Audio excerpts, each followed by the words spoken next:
Hola chiquillas y chiquilles, ¿cómo están? Bueno, como todas las semanas espero que estén bien, que estén pudiendo cuidarse, eh, que no tengan a nadie en su familia enferma, ojalá, enfermo. Bueno, eso, espero que estén todas muy bien. Vamos a comenzar con la unidad 3 y última unidad, nos quedan poquitas clases ya, nos quedan 4 clases, 3 más una de cierre. Esta unidad es una unidad que hemos llamado descolonización y antirracismo, así muy abierto el título. Y vamos a ver, en las 3 sesiones que vienen vamos a ver temas que están relacionados, pero que de alguna manera quisimos incorporar y los enmarcamos en este gran paraguas que le llamamos descolonización y antirracismo. Descolonización porque la última sesión vamos a hablar de Fanon y Aimé Césaire, ¿ya? Participantes, quienes participaron o influenciaron movimientos, implicaciones políticas relacionadas con procesos de descolonización, que es algo con lo que vamos a comenzar hoy mencionando, ¿ya? Que hay que distinguir de colonialidad de descolonización, eso ya lo hemos enunciado anteriormente. Hoy vamos a ver, o les voy a pedir que vean un video de Walter Miñolo en que hace más finamente esa distinción, ¿ya? Que es importante para esta unidad, porque cuando hablemos de descolonización, no vamos a estar hablando de decolonialidad, ¿ya? Sino que vamos a estar hablando de los movimientos políticos que se dieron, eh, que se dieron en los 70, que se dieron en los 60, que implicaron procesos de búsqueda de la autonomía política de países que estaban en situación de dependencia, de colonia aún, ¿sí? Pero de dependencia política de países europeos, principalmente Francia, Inglaterra, y en particular vamos a ver, bueno, a través de Fanon y MSC vamos a conocer algo de la historia de Martinica, ¿ya? Que es una isla en América Central, en el Caribe, eh, que aún hoy, creo que esto ya lo había dicho, sigue siendo un departamento de ultramar francés. En Centroamérica hay otras islas que son todavía departamentos ingleses también, de Inglaterra, ¿ya? Entonces la descolonización tiene que ver con esos movimientos. Y vamos a hablar de antirracismo, entendiendo que es el, la acción, ¿sí? Hay una frase bien conocida de Angela Davis que dice, en una sociedad racista no basta con no ser racista, hay que ser antirracista, ¿sí? Aludiendo a la implicación política en la lucha contra el racismo, ¿sí? No basta con decir yo no soy racista, sino que es necesario ser activamente opositor del racismo, o sea, ser un activista en contra de. Entonces vamos a ver la próxima semana, y sí, no, sobre todo la próxima semana, porque la tercera sesión es sobre Fanon y Césaire. La próxima semana vamos a revisar algunos comunicados, manifiestos, textos que han sido producidos por grupalidades, voy a decir grupalidades de mujeres en su mayoría, antirracistas. En Estados Unidos vamos a leer parte de la declaración del Combahee River. Vamos a leer también declaraciones o textos que han escrito mujeres migrantes acá en Chile. Y la última sesión vamos a hablar de Fanon y MSC. Esta sesión todavía dialoga con la unidad anterior, ¿sí? Porque lo que vamos a hacer hoy es revisar las críticas que desde el feminismo caribeño, dice el programa, y también desde las mujeres indígenas, ¿sí? Es posible hacer al giro decolonial, ¿ya? En particular, las feministas decoloniales caribeñas han hecho críticas al giro decolonial más hegemónico o mainstream, que sería este de Walter Miñolo, Edgardo Lander, Aníbal Quijano. Pero también hacia el final de la sesión de hoy quiero presentar a algunas mujeres indígenas, algunas feministas, otras que no se definen como feministas, pero que sí tienen una crítica al patriarcado colonial, que es un concepto que vamos a ver hoy día un par de veces, y que me parece como importante incorporar. ¿Ya? Entonces, bueno, venimos de la unidad en que estuvimos hablando de estas dos constelaciones de pensamiento, estas dos genealogías de producción de conocimiento postcolonial y decolonial, ¿no es cierto? De un lado tenemos el giro postcolonial y del otro lado tenemos el giro decolonial, ¿no es cierto? De aquí venimos, esto es como para retomar, ¿no es cierto? De aquí venimos, y el para dónde vamos es el feminismo decolonial, ¿ya? Que vamos a comenzarlo con María Lugones, ¿sí? Pero antes me interesa que vean este video de Walter Miñolo haciendo clic acá, que después cada quien lo haga en su casita o, bueno, donde estén. Aquí en este video Walter Miñolo hace eso, la distinción fundamental entre colonialidad y colonialismo, que es muy importante para esta unidad, ya para que ustedes entiendan que vamos a estar hablando de procesos políticos cuando decimos colonialismo. La colonialidad es una cuestión epistémica, la decolonialidad es una cuestión epistémica, ¿cierto? Es el enganche epistémico, son las lógicas que están detrás del colonialismo, ¿ya? Pero el colonialismo o la descolonización, la decolonialidad tiene que ver con el desengancharse de esas estructuras, de esas lógicas. Y la descolonización son procesos políticos concretos, digamos, de lucha, de revuelta, de rebeliones populares, ¿no es cierto? De organización política. Esa es la descolonización.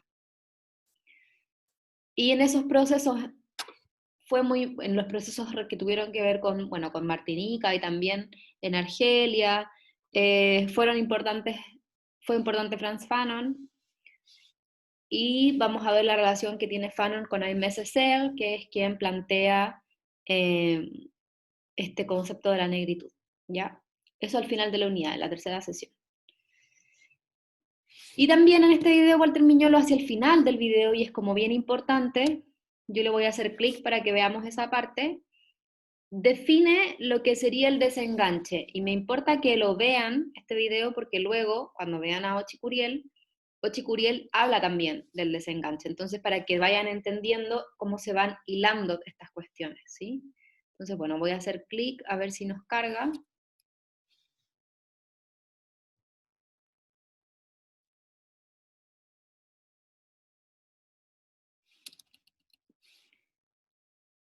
A ver, voy a avanzar aquí. Invadidos por el consumerismo. Ese sería que nos brinda la modernidad. Sí, en esas ofertas, sí, pues nosotros vamos al aeropuerto, sí, no dejarnos atrapar. Aquí. Se tiene que decir mal. ¿Qué sería el desenganche? Rápidamente, así sencillamente.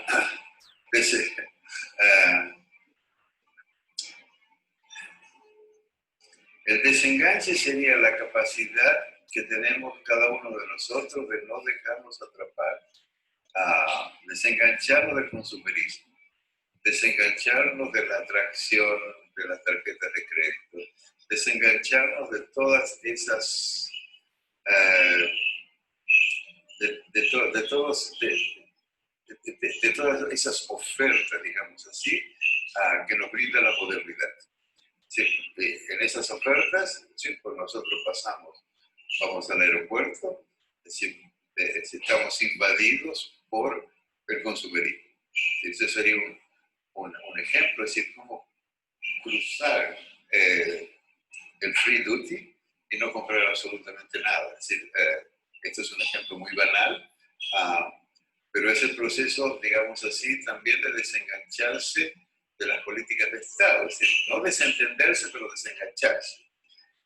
Y al desengancharse empezar a crear otro tipo de pensamiento, otro tipo de ser, otro tipo de vida, otro tipo de comunidad, y ya no continúas o estás preso, digamos así, del mercado, del Estado, etc. Es decir, el desenganche es fundamental para el proceso de decolonialidad. Es el primer paso, digamos así, de ese proceso. Noción importante, ¿sí? El desenganche. Entonces, hoy día venimos de aquí, ¿no es cierto?, del giro decolonial y vamos a hablar de feminismo decolonial, en primer término, ¿sí? Una de las primeras, aquí hay un error, una de las primeras mujeres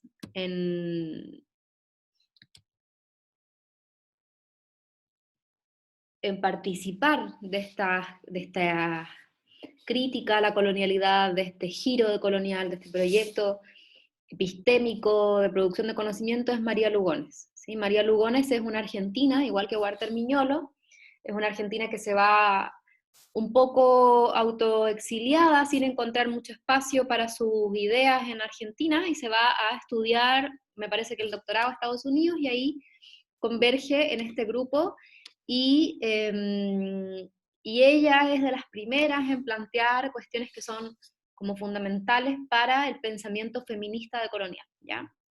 Yo les puse 2 links que es sobre todo pensando en quienes quieran adentrarse en estos territorios, pero bueno, así muy en síntesis, María Lugones hace una crítica de la opresión de género. María Lugones va a entender que la opresión de género, la desigualdad de género, la violencia de género, ¿sí? Las construcciones asociadas al género,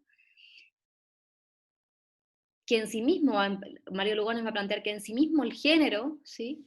Es una cuestión que está racializada, que es colonial y capitalista, además de heterosexualista. O sea, en la idea de género, en el ordenamiento que el régimen de género produce, ¿sí? Así como el régimen de clase, así como la raza, veíamos anteriormente, organizan nuestras sociedades. María Lugones va a decir, el régimen de género o la opresión de género producida por esta construcción, ¿sí?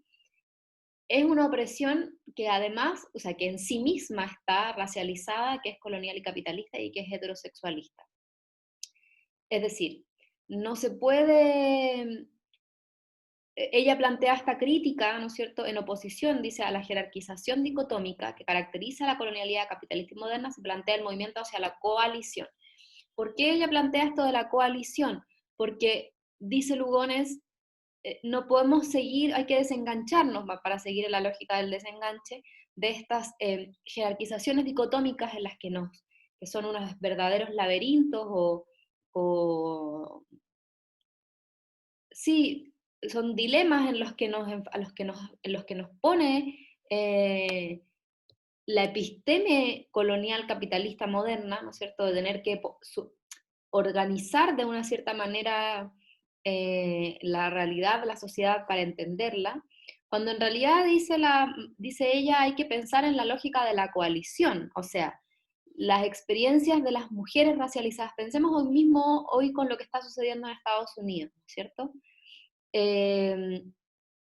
Lo que sucede con la población negra, lo que le sucede en realidad a la población negra en Estados Unidos, es producto del racismo, pero es producto de un racismo que es tan estructurante de nuestras sociedades, que está por supuesto atravesado también por la clase, y que uno no puede decir dónde termina y dónde empieza la desigualdad de clase y dónde empieza la desigualdad racial, ¿no es cierto? Entonces esas lógicas dicotómicas de tener que pensar en una cosa versus la otra, nos han encerrado en verdaderos laberintos que nos hacen, estamos atrapadas en jerarquizaciones de pensamiento, cuando en realidad, dice María Lugones, hay que pensar en la lógica de la coalición o de la emulsión, ¿sí? Porque en el género como categoría está el racismo, está la colonialidad, está el capitalismo y está el heterosexualismo. Eso es lo que María Lugones quiere decir.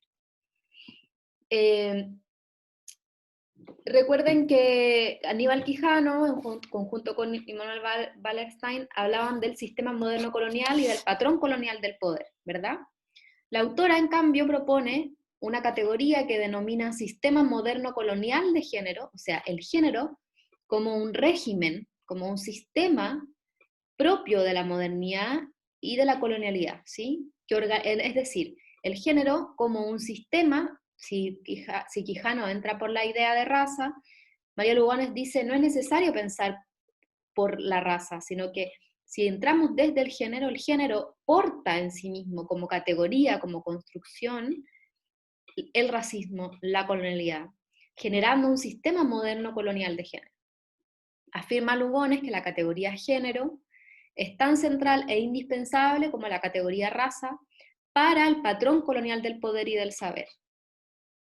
Asimismo, o sea, es el género de alguna manera el que va, en la categoría de género se han urdido estos patrones coloniales de poder y saber. Asimismo, cuestiona el estatus totalizador de la raza, en que la limitación parte de considerar al género anterior a la sociedad y la historia, ¿cierto? Esta división de género como una cuestión que pareciera ser anterior a cualquiera de nuestras sociedades, ¿no es cierto? Como una especie de organización primaria, sumamente naturalista, lo cual, dice ella, naturaliza las relaciones de género y heterosexualidad y los efectos de la poscolonialidad.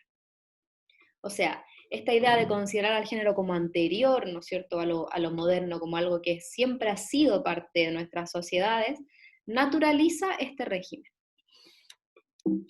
Este sistema, naturaliza este sistema moderno colonial. Lugones explica que no es necesario que las relaciones sociales estén organizadas en términos de género, ¿ya? O sea, ni siquiera aquellas relaciones que se consideren sexuales. O sea, no es necesario, el género está tan, lo que está tratando de decir Lugones aquí es que el género está tan impregnado, es tan, como, bueno, como también uno podría decirlo respecto a la raza, ¿no? Es tan parte de nuestra vida cotidiana, está tan impregnado en nuestra vida común, ¿no es cierto?, en lo más simple, que es tan invisible que ni siquiera, o sea, que está presente el género, más allá de cuestiones que tengan que ver con la sexualidad más explícita, o sea, está presente en todo, ¿sí? En todo orden de cosas, va a decir Lugones. Nuestras sociedades están organizadas en términos de género, de una manera que no ni siquiera es solamente aquellas prácticas que relativas a la sexualidad, ¿ya? O sea, si pensamos, por ejemplo, los espacios están generizados, nuestras ropas está generizada. Si pensamos ahora mismo en las ollas comunes o en nuestras prácticas cotidianas, la división de género, la división sexual del trabajo es una cosa que está sumamente naturalizada, lo hemos visto en las campañas del Cernameg los últimos días, en fin. O sea, no solamente aquello que es relativo a la sexualidad es lo que está organizado en términos de género, va a decir Lugones. Entonces, esto es como bien importante, porque ¿se acuerdan que yo les decía que en el proyecto Modernidad-Colonialidad se llamó Modernidad-Colonialidad inicialmente, porque era muy asertivo, porque en el fondo lo que intentaba mostrar es que la modernidad es lo visible de la colonialidad, ¿sí? O sea, y que la colonialidad a la vez, eso que está por debajo de lo visible, que queda en la zona de lo no visible, es lo que es el andamiaje, es lo que estructura lo moderno, ¿sí? O sea, No existe lo moderno sin estos patrones coloniales, ¿ya? Y esto es bien interesante porque el género también está operando en esta cuestión de lo visible, ¿no? Dice tanto el dimorfismo biológico, que aquí está diciendo la dicotomía o el dualismo mujer-hombre, ¿sí? O sea, existen hombres y existen mujeres, ese binario, a eso se refiere con dimorfismo. Tanto el binario de género, podríamos decir, hombre-mujer, como el heterosexualismo, como el régimen heterosexual, ¿no es cierto? Como el patriarcado, son característicos de lo que llamo el lado claro visible de la organización colonial moderna del género. Eso es lo que se ve, o sea, el binario de género, la heterosexualidad como obligatoria, ¿no es cierto? El régimen heterosexual obligatorio, el patriarcado, es lo que se ve.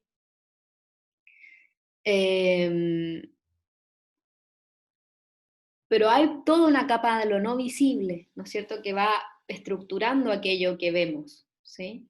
Y que tiene que ver con lo cotidiano y que tiene que ver con la dimensión colonial del género, ¿sí? O sea, todas estas cuestiones que han sido del orden de las críticas, eh, incluso de las críticas feministas, ¿no? Pero la heterosexualidad, el binario de género, el patriarcado, terminan siendo lo que vemos, como un símil de la modernidad, ¿no es cierto? Pero todos esos regímenes, esas estructuras están andamiadas, están sostenidas en otra dimensión del género, que es la dimensión colonial, ¿ya? El dimorfismo biológico, la dicotomía hombre-mujer, el heterosexualismo y el patriarcado están inscritos con mayúscula y hegemónicamente en el significado mismo del género. El género, entonces, dice María Lugones, es una producción colonial, ¿sí?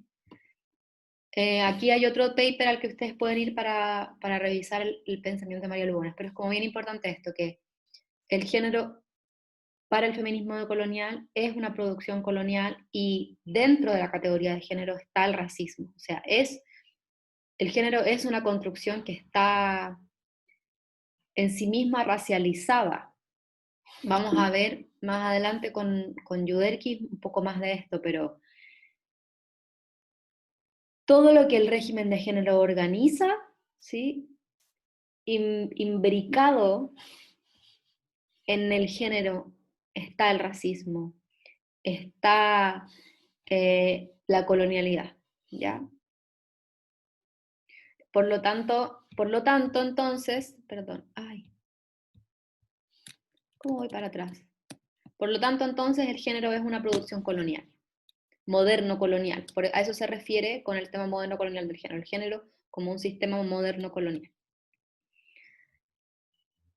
De María Lugones no hay video, ¿ya? De Ochi Curiel tenemos un video. En este video, Ochi Curiel, ella vive actualmente en Colombia, trabaja en la universidad allá, es antropóloga, es una mujer afro, y ella, bueno, en este video, que es un video muy práctico porque revisa las distintas genealogías que ha seguido la decolonialidad, la poscolonialidad, hasta llegar al feminismo decolonial, explica de dónde viene el feminismo decolonial, que es un poco también lo que yo estoy intentando hacer, así que está buenísimo. Pero también acá en este video, Ochi Curiel habla del desenganche, plantea algo que para el feminismo decolonial es muy importante y que es una de las críticas que ellas hacen al giro decolonial en general. Las feministas decoloniales, Ochi Curiel y también Yuderkis, vienen de una militancia política, ¿sí? Ellas son activistas feministas que han sido parte del movimiento de mujeres en el Caribe, sobre todo, en Colombia, en República Dominicana. Y ellas plantean algo que también para mí es muy importante y que es una característica del feminismo decolonial, que tiene que ver con el diálogo entre la praxis política y el pensamiento feminista. O sea, el pensamiento feminista decolonial no es un pensamiento que se alimenta solamente de la filosofía, digamos, sino que se nutre de su participación activa en el movimiento de mujeres. Y eso es una de las críticas que ellas hacen al giro decolonial y a los intelectuales que participan del giro decolonial, que son intelectuales de oficina, digamos. Ellas son parte del movimiento de mujeres, son activistas reconocidas y además producen conocimiento feminista. Entonces ellas plantean que no es posible un pensamiento feminista decolonial sin la dimensión de la praxis política. Eso es como muy importante para el feminismo decolonial.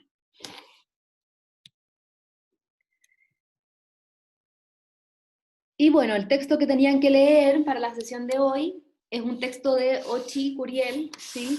En donde ella también sintetiza, bueno, las ideas que llegan a producir esta propuesta, este proyecto que es el feminismo decolonial, en donde, bueno, el pensamiento de Fanon también es bien importante, ¿ya? Ese es un texto que está en una compilación de María Galindo, que vimos a María Galindo algunas sesiones atrás,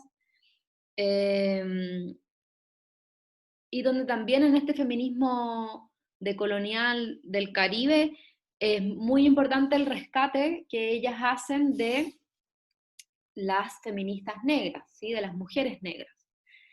Entonces, también en el trabajo de Ochi Curiel y de Yuderquis es como bien importante los aportes de, por ejemplo, de la colectiva Combahee River, que vamos a leer la próxima semana, que es una de las primeras declaraciones feministas negras, interseccionales podríamos decir. Bueno, cuando hablamos de interseccionalidad vimos que hablamos de la Combahee River. Bueno, vamos a leer esa declaración la próxima semana. También muy importante los aportes de otras mujeres negras como Audre Lorde. Bueno, ellas hacen todo un trabajo también de ir hilando sus reflexiones con reflexiones anteriores a ellas, sobre todo de mujeres afrocaribeñas y también de África propiamente tal. Y en ese sentido es como bien importante el trabajo que en especial Yuderquis Espinosa Miñoso está haciendo de tender puentes directamente con África, ¿sí? Bueno, en estos dos videos que yo seleccioné, que la idea es que ustedes vean por su cuenta, ella habla de el racismo, ¿sí? Y de cómo, bueno, se refiere en particular en el segundo video, se refiere en particular al asesinato de Marielle Franco, que era una concejala de Río de Janeiro, en Brasil. No sé si ustedes conocen el caso, pero Marielle Franco fue asesinada hace ya 2 años, diría yo. Sí, creo que 2 años. Fue asesinada en el auto en el que iba, le dispararon a ella, a su chofer. Ella era una mujer negra de la favela de Río de Janeiro, lesbiana además, muy querida y reconocida por el movimiento de mujeres y en general por la gente de las favelas de Río, y que los últimos años había sido muy activa en denunciar, a propósito del antirracismo, en denunciar la militarización de las favelas, ¿sí? Lo que le costó que la asesinaran. Y ella, bueno, reflexiona respecto del asesinato de Marielle Franco, que ha sido muchas veces puesto como un asesinato de género, a propósito de que ella era lesbiana, pero que, bueno, en realidad la lectura que Yuderquis hace tiene que ver con el racismo. Y el racismo que está en la idea de género, del género, ¿sí? O sea, el género como una construcción colonial y como una construcción racializada, ¿sí?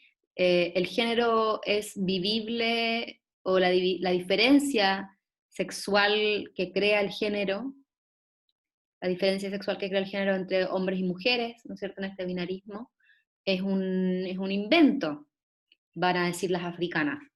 Y por eso puse este libro, el título de este libro, que también para quienes lo quieran descargar, aquí está el link, se llama La invención de las mujeres, una perspectiva africana sobre los discursos occidentales de género, que Yuderquis prologa este libro, y además de que lograron traducirlo en un esfuerzo sumamente colectivo, porque estaba escrito en inglés, logran traducirlo entre varias personas y Yuderquis lo prologa, ¿ya? Es una compilación de varias autoras africanas. Y bueno, Yuderquis viene trabajando en el último tiempo en visibilizar esto que viene de María Lugones, pero que ella quizás es más radical en plantearlo, ¿no es cierto? De cómo la construcción de género y la idea de la diferencia sexual es una creación moderno-colonial, ¿no? Racista, que inventa un género que en realidad, bueno, Yuderquis y Ochi son lesbianas y que básicamente, bueno, inventan que la modernidad y la colonialidad inventa un género que son las mujeres y lo inventa para oprimirlas, pero que también en esa opresión, en ese invento es un invento para oprimirlas, pero que también mantiene, o sea, en esa diferencia sexual, las que son oprimidas en realidad por su género son solamente las mujeres blancas, ¿sí? Y que entonces es un invento moderno colonial, pero que es un invento moderno colonial que va a poner a las mujeres en una situación de privilegio respecto de los hombres negros y las mujeres negras, y bueno, ella plantea esto de que las mujeres negras, por ejemplo, algo muy similar a lo que planteaba Sojourner Truth en el discurso de ¿acaso no soy una mujer?, ¿no es cierto?, de que las mujeres negras, eh, esa diferencia sexual que el género inventa no la vivencian, ¿no es cierto? Han sido esclavizadas igual que los varones, han trabajado siempre en casas que no son las de ellas, a diferencia de las mujeres blancas, que la gran crítica de las feministas ha sido por el trabajo de cuidado que hacen en sus casas, ¿no es cierto? Por el contrario, las mujeres negras y racializadas han criado más a otros niños que a los propios, ¿no? A los críos de las mujeres blancas, bueno. Sobre todo eso, sobre esa invención, gira este libro, y bueno, ella en particular está leyendo harto a mujeres africanas que critican esta perspectiva del género muy occidentalista. Y después tenemos a 4 mujeres que son indígenas, que no son, esto es bien importante, no son feministas decoloniales, ¿ya? No se inscriben ahí. Ochi Curiel, Yuderquis, María Lugones se inscriben en el feminismo decolonial, ¿sí? En cambio, Aura Cumes es una indígena, una mujer indígena, maya cachiquel, ¿ya? Maya de Guatemala, de lo que hoy es Guatemala, y ella no se define como feminista, sino como parte del movimiento de mujeres, ¿ya? Ella es una activa crítica del patriarcado colonial, ¿ya? Y en este video, que les voy a pedir que vean del minuto 41, no lo vean entero porque antes a otra persona, tienen que adelantarla hasta el minuto 41 y hasta el minuto 53, explicita las tensiones que hay entre el movimiento feminista a secas, ¿no es cierto?, y el movimiento de mujeres indígenas del que ella se siente parte. Porque obviamente las críticas usualmente al movimiento feminista tienen que ver con su blanqueamiento, ¿no? Con su agenda, voy a decir, que no es necesariamente la agenda de las mujeres pobladoras, racializadas y menos indígenas. Eso es algo que Yuderquis Espinosa también dice, ¿sí? Que la agenda del feminismo, las luchas del feminismo no necesariamente son las luchas de las mujeres más oprimidas, las mujeres pobladoras, las mujeres racializadas sobre todo. Entonces, patriarcado colonial, ¿no es cierto? Aura Cumes habla de un patriarcado colonial, dice ella: para mí el patriarcado que se gesta en las tierras en que vivimos, en Abya Yala, es un patriarcado colonial, porque primero es un patriarcado, ¿sí?, formado en la aniquilación de las mujeres como sujetas políticas en Europa durante cerca de 300 años. Su máxima expresión fue la Casa de Brujas, En ese momento las mujeres tenían más control de su cuerpo sobre la tierra, más participación política junto con otros grupos herejes, y el feudalismo necesitaba reducir a estas mujeres a la autoridad de los hombres, porque de ese modo las sociedades serían mejor controladas. Todo eso que ella dice en ese parrafito es un libro que se llama El Calibán y la Bruja, de Silvia Federici, en donde ella explica cómo el feudalismo secuestró y asesinó a las mujeres, ¿no? Buscando su disciplinamiento, su sometimiento. Bueno, y vía ay, bueno, y vía su aniquilación, ¿no es cierto? El asesinato de las mujeres que eran consideradas brujas y quiénes eran las brujas, ¿no es cierto? Las mujeres que manejaban saberes que no manejaban los hombres. Todo con la participación de la Inquisición, por supuesto. Bueno, esa misma idea de bueno, Silvia Federici sitúa su libro, toda su investigación en Europa, ¿no es cierto?, en el feudalismo europeo, y bueno, Aura Cumes dice todo ese proceso de exterminio, de control del cuerpo de las mujeres, se retoma en América Latina, en Abya Yala, configurándose un patriarcado en este territorio, en Abya Yala, un patriarcado colonialista, ¿no? Entonces dice Aura Cumas un patriarcado colonial, perdón, esta misma idea la retoma el capitalismo, la Inquisición, el protestantismo, para reducir y disciplinar a las mujeres a costa de una extrema violencia en el ámbito del hogar.